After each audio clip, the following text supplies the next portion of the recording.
Okay, so spring is here. Spring has sprung officially. And you may be still looking for some seeds for the year.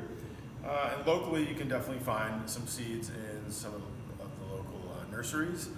And in particular, the Good Food Store, I think those have some of the best seeds. There's one local company called Triple Divide Seeds, and you can get on the internet and look those guys up.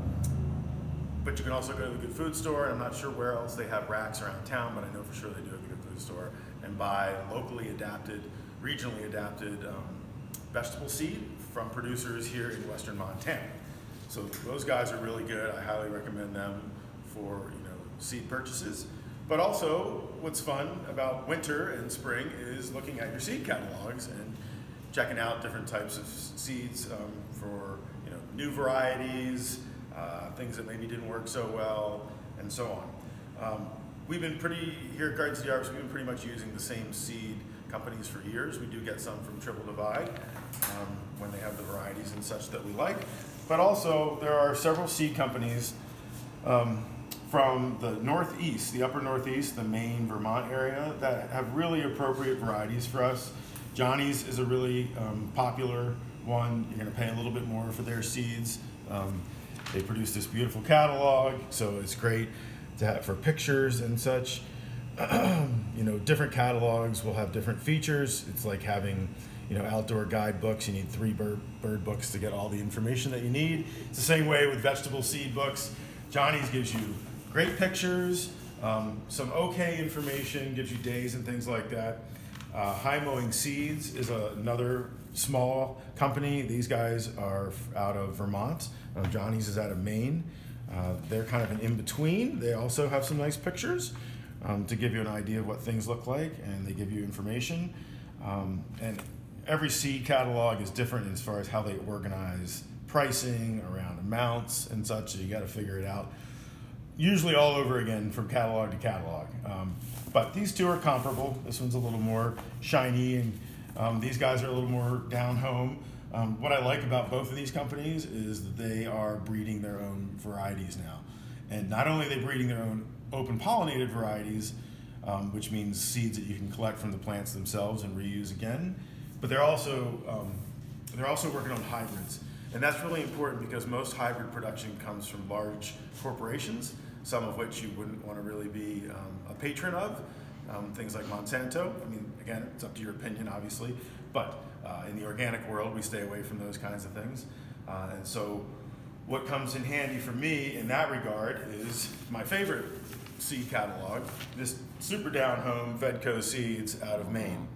So Fedco does not have a lot of shiny pictures, but what they do have are these beautiful descriptions of what goes on, and they have very pertinent information.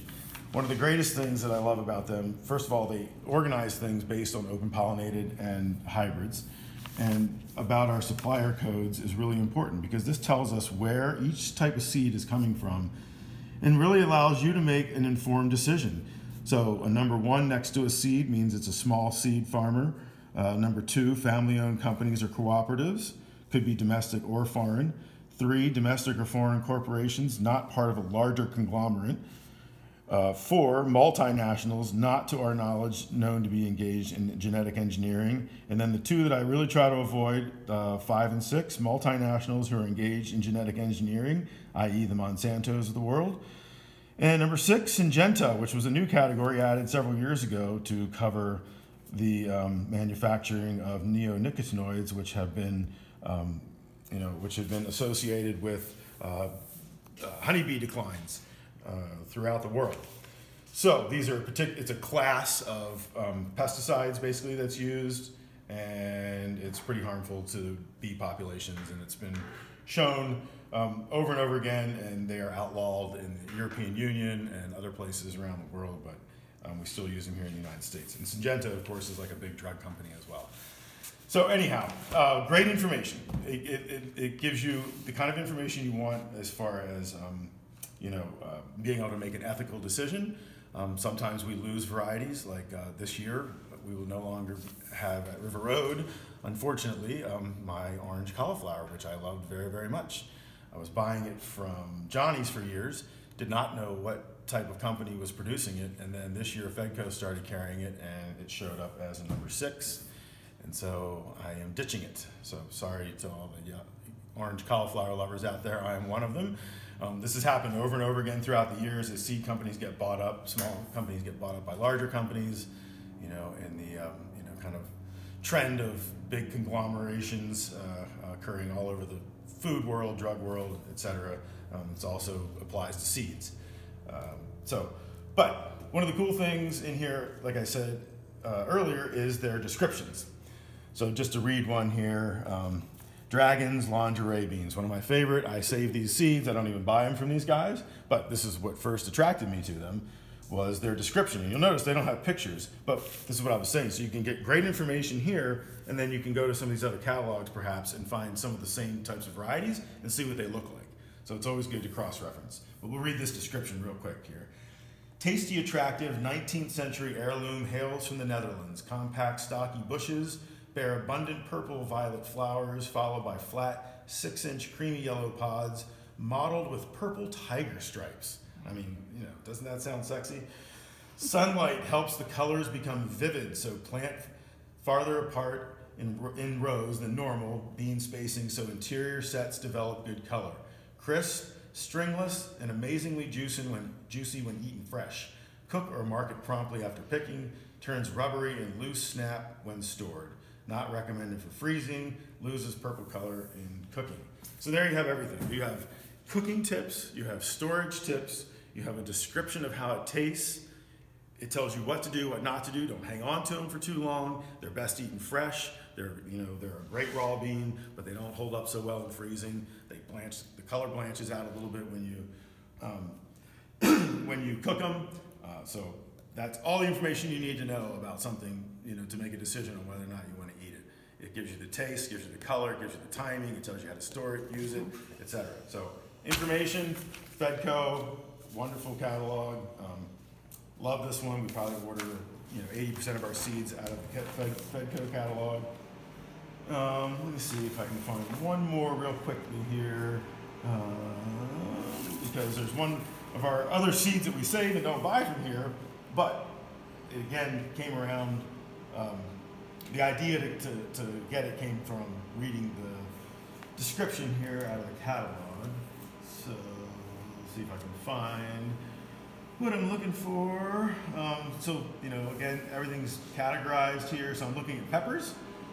So you have sweet red bell peppers, colorful sweet peppers, which can be anywhere from black to purple, pimentos, elongated paprika, hot peppers, and I do not see my Jimmy Nardello sweet pepper in here. So I'm not going to get to read that to you. But that's okay. You get the point. As far as here we go. Jimmy Nardello. There we go. So Jimmy Nardello is a pepper that we've been saving here for years, the seed from. It's a skinny red pepper. It's very reliable because it's a smaller pepper, and now that we've been selecting seeds, they're adapted here locally, and we get a huge abundance of ripe Jimmys every single year. And they are just a taste explosion. They're a game changer in any kind of recipe you use them in. But here you go. Here's the description in Fedco. This thin-walled, 8-inch frying pepper has won many converts. The long curved tapering point fruits turn deep red with shiny wrinkled skin when ripe. Pleasing sweet mild flavor, good raw and stir fries, and especially fried. According to the Nardello family relative Patty Ruprecht of Pownell, Maine, the only way to eat them is to string them, dry them, fry them, and salt them. I don't really do it that way, but there you go. There's a testimony to one way to eat them. Eat them plain, or better still, as a sandwich on Italian bread with a slice of provolone. Listed on Slow Food's Ark of Taste. Brought to Connecticut from the village of, I'm sure I'm not going to say this right, but Ruoti in the Basilica region of southern Italy in